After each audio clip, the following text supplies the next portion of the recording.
안녕하세요. 중동한의원의 김범석 원장입니다.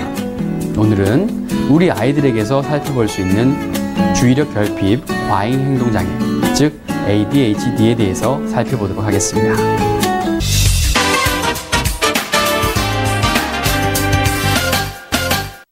보통 취약전 아이들은 부산하고 통제가 어려워서 부모님들이 애를 먹는 경우가 많죠. 그 중에서도 특히 어떤 아이들은 잠시도 가만히 앉아있지 못하고 닥치는 대로 책상, 식탁 등을 타고 오르곤 합니다. 다른 아이들보다 시끄럽게 놀기도 하고 친구들과 놀 때 자신의 순서를 기다리지 못하기도 하죠.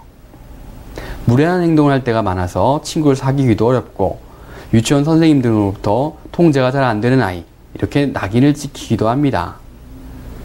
이런 아이들의 부모님들은 이 아이들의 초등학교 진학을 앞두고 걱정이 앞서는 경우가 많죠. 이런 우려가 단순한 걱정에 그친다면 다행이지만 주의력 결핍 과잉 행동장애, 즉 ADHD에 의한 것이라면 적극적인 대응이 필요합니다.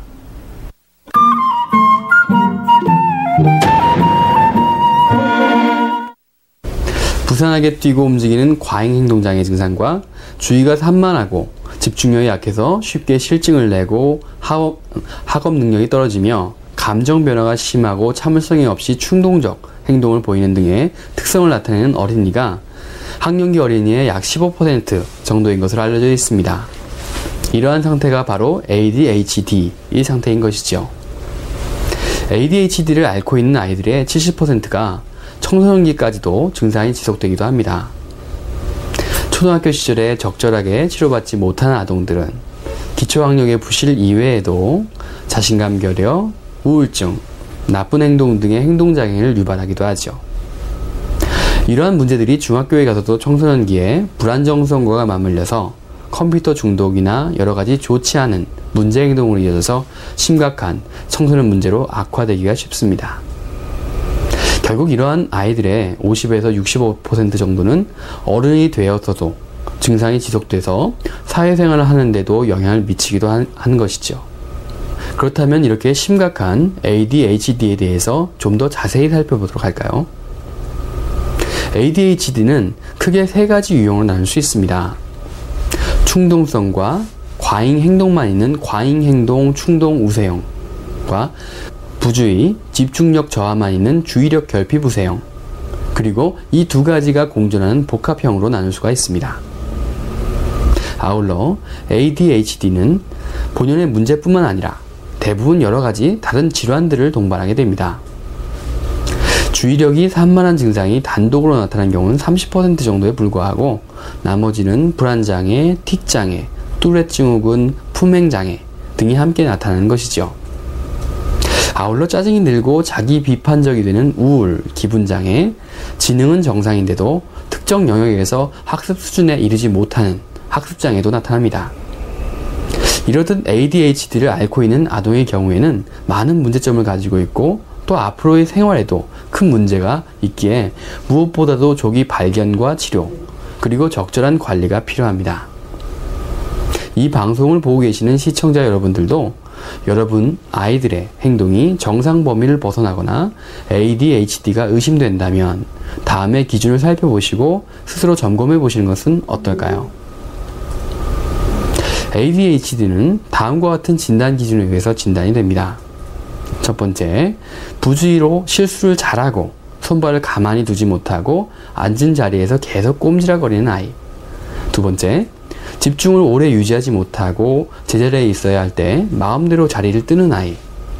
세 번째, 다른 사람 말을 경청하지 못하고 안절부절하거나 가만히 있지 못하는 아이. 네 번째, 과제나 시킨 일을 끝까지 완수하지 못하고 집중을 하지 못하거나 활동에 조용히 참여하지 못하는 아이. 다섯 번째, 계획을 세워서 체계적으로 하는데 어려움을 느끼고 끊임없이 움직이면서 마치 모터가 달린 것처럼 행동하는 아이. 여섯 번째, 지속적인 정신 집중을 필요로 하는 공부, 숙제 등을 싫어하거나 회피하려고 하며 지나치게 말을 많이 하는 아이. 일곱 번째, 필요한 물건을 자주 잃어버리고 질문이 끝나기 전에 불쑥불쑥 대답하는 아이. 여덟 번째, 외부 자극에 의해서 쉽게 정신을 빼앗기고 차례를 못 기다리는 아이. 9번째, 일상적으로 해야 할 일들을 자주 잊어버리고 다른 사람의 활동에 끼어들거나 방해하는 아이. 이상 9가지 기준 중에서 최소 6개 이상이라면 ADHD에 대해서 의심해 볼 수 있는 상태입니다. 여러분들도 한번 집에서 우리 아이들의 모습은 어떤지 차분히 살펴보시는 것이 좋겠죠.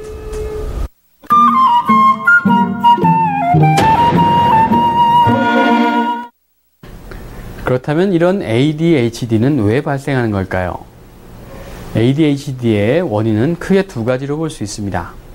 하나는 신경학적 또는 생물학적 문제로 아이들의 타고난 기질에 문제가 있는 경우이고, 다른 하나는 스트레스적 요인을 들 수 있습니다. 예전에는 주변 환경과 부모의 잘못된 양육 방식이 큰 영향을 미친다는 견해가 우세하였지만, 최근에는 그러한 요인보다는 아이들의 타고난 기질이나 뇌의 신경학적 문제에 의해서 ADHD가 발병한다는 견해도 부각되고 있습니다. 즉, 이러한 관점에서 보면 과잉 활동성과 기분의 기복이 심한 성향을 선천적으로 타고난 아이들이 부모로 하여금 자주 화나게 만들고, 이때 부모가 쉽게 인내심을 잃고 화를 잘 내면 아이들은 스트레스를 많이 받게 되는 것이죠.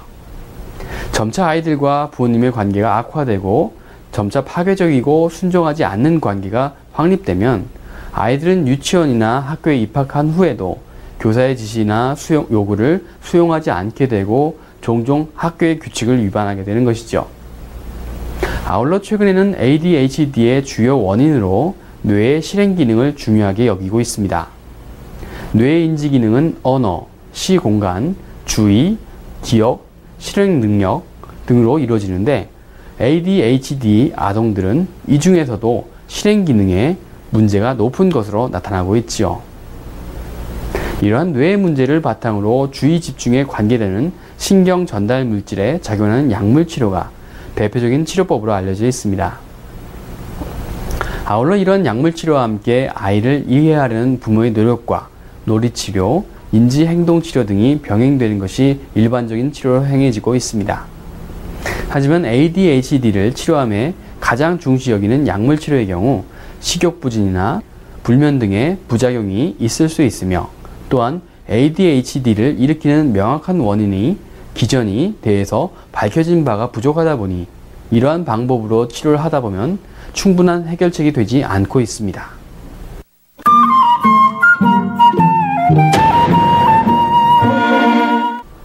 그렇다면 ADHD를 한약에서는 어떻게 인식하고 또 치료하고 있을까요? 한약에서는 ADHD가 발생하는 원인과 병리 과정을 2가지 관점에서 바라보고 있습니다. 하나는 인체의 음양이 균형을 이루지 못한다는 점과, 또 하나는 장부의 기능이 조화를 이루지 못하여서 ADHD가 발생한다고 보는 것이죠. 인체가 정상적인 생명활동을 유지하기 위해서는 음양의 기운이 서로 대립하고 보완하는 상태가 정상적으로 유지되어야 합니다. 즉, 음기는 정적인 상태를 주관하고 양기는 동적인 움직임을 주관하며, 이러한 음양의 기운이 서로 의존적으로 존재하여서 한쪽이 지나치게 항진되면 이를 억제하여서 균형을 유지하게 됩니다. 다만 이런 현상은 항상 완전하게 평형 상태를 유지할 수는 없습니다. 태어날 때 부모로부터 받은 유전적인 요인과 후천적인 양육 환경, 질환 등에 의해서 일정 부분 차이를 보이게 되는 것이죠. 만약 음양의 균형을 유지하기 위한 인체의 항상성이 어떤 원인에 의해서 지나치게 손상되면 질병이 발생하게 됩니다. 선천적으로 양기가 많고 음기가 부족한 아이가 질병이 발생하면 음양의 불균형 상태가 더욱 심화되는데요. 이때 양기는 더욱 많아지고 음기는 더욱 부족해지는 현상이 발생합니다. 이로 인해서 인지, 정서, 행동상에서 동적인 상태가 더 심해져서 인지적으로는 더욱 충동적이 되고, 정서적으로는 흥분을 잘하거나 화를 잘 내며 행동은 더욱 산만해지고 거칠어지게 되는 것이죠. 이와 반대로 양기는 적고 음기가 많은 아이는 정적인 상태로 더욱 바뀌게 되어서 인지 반응 속도는 더욱 느려지고, 정서는 더욱 우울해지고 무기력해지며, 행동은 더 느려지고 이를 끝까지 마치지 못하는 모습이 더욱 심해지게 되는 겁니다. 이렇듯 음양의 부조화가 심하여 양기가 중첩되어 있는 중양이 이 상태로 ADHD를 파악하고 있습니다.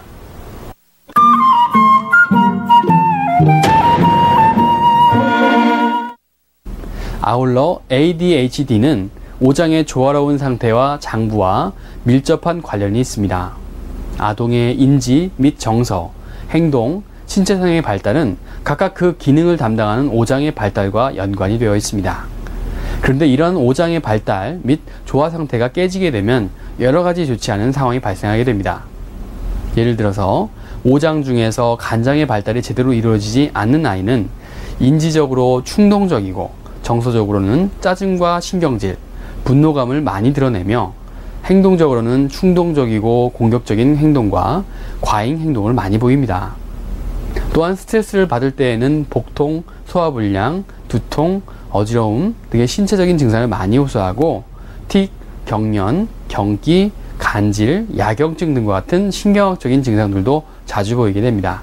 결국 오장의 부조화가 ADHD를 유발하는 것으로 볼 수 있죠.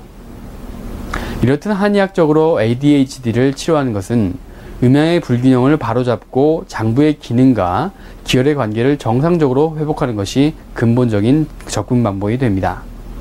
즉 ADHD 치료에 있어서 가장 중요한 것은 조화를 이루는 것이고, 조화를 이루는 방법으로 가장 효과가 좋고 적응하기 쉬운 것이 한의학적인 약물 치료이지요.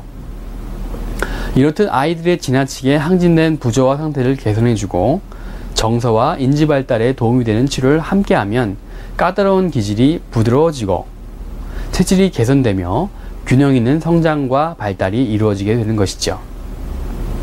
끝으로 ADHD를 앓고 있는 자제분들로 인해 많은 고충을 겪고 계시는 부모님께 한 가지 말씀드리고자 합니다.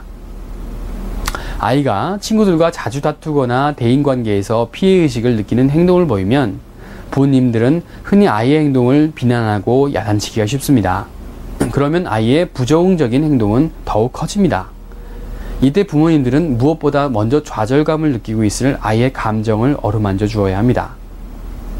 그 다음 자녀와 함께 친구들과 잘 지내기 위해 구체적인 방법에 대해서 대화를 나누며 충분히 격려하고 지지하고 용기를 주어야 하지요. 아울러 아이가 조금이라도 노력하고 변화하는 모습을 보인다면 아낌없이 칭찬해줘야 합니다.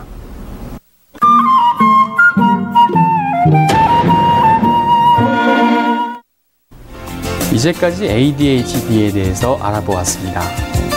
약간은 낯설게 느껴졌던 ADHD에 대해서 궁금증이 조금 풀리셨는지요? 증상보다는 원인을 치료하고 개인별의 맞춤 치료를 장점으로 하는 한의학. 만약 여러분들의 아이들이 ADHD로 어려움을 겪고 있다면 한의원에서 내용하셔가지고 전문 한의사에게 진찰과 상담을 받아보는 것이 좋습니다.